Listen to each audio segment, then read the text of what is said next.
سر آپ نے فرمایا نماز کے دو حصے ہیں، ایک فکسڈ دوسرا آپشنل۔ جو فکسڈ ہے وہ ہم عربی میں پڑھنے کے پابند کیوں ہیں؟ کچھ لاجیکل ریزنز ملے ہیں جو پوری طرح صحیح نہیں لگتے، پر یہ پابندی کہاں سے اخذ ہوئی؟ محمد صلی اللہ علیہ وسلم سے پہلے جتنے بھی نبی آئے وہ اپنی زبان میں نماز پڑھتے تھے۔ اس بات کا کیا ثبوت ہے کہ محمد صلی اللہ علیہ وسلم نے عربی زبان کو سب کے لیے پابند کر کے امت کے لیے جاری کیا؟ یہ بھی تو ہو سکتا ہے کہ بات کی ضرورت کے وقت یہ صحابہ کے فہم سے جاری ہو گیا ہو۔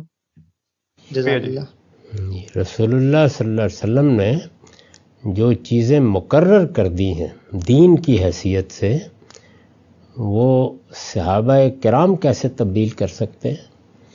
یعنی رسول اللہ صلی اللہ علیہ وسلم نے ہمیں قرآن دیا، وہ بھی صحابہ کے ہاتھ سے ہوتا ہوا ہم تک پہنچا ہے، تو اگر صحابہ کرام نے تبدیلی کرنی تھی تو سب سے بڑھ کر تو اس میں کرنی چاہیے تھی، اور وہ کرتے تو پھر صحابہ کہلاتے کیسے؟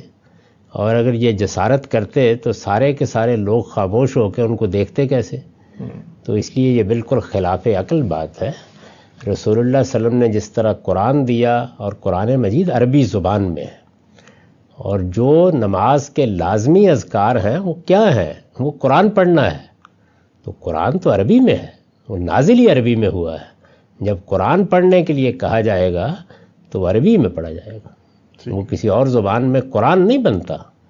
تو اس لیے مقرر کردہ اذکار، مقرر کردہ اعمال جب وہ مقرر کر دیے پیغمبر نے تو اس کی پیروی کی جائے گی۔ اس کے لیے یہ الگ سے کہنے کی ضرورت نہیں ہے کہ یہ قرآن عربی میں پڑھو۔ جب کہہ دیا گیا کہ قرآن پڑھو تو اس کا مطلب ہے کہ وہ عربی میں پڑھا جائے گا۔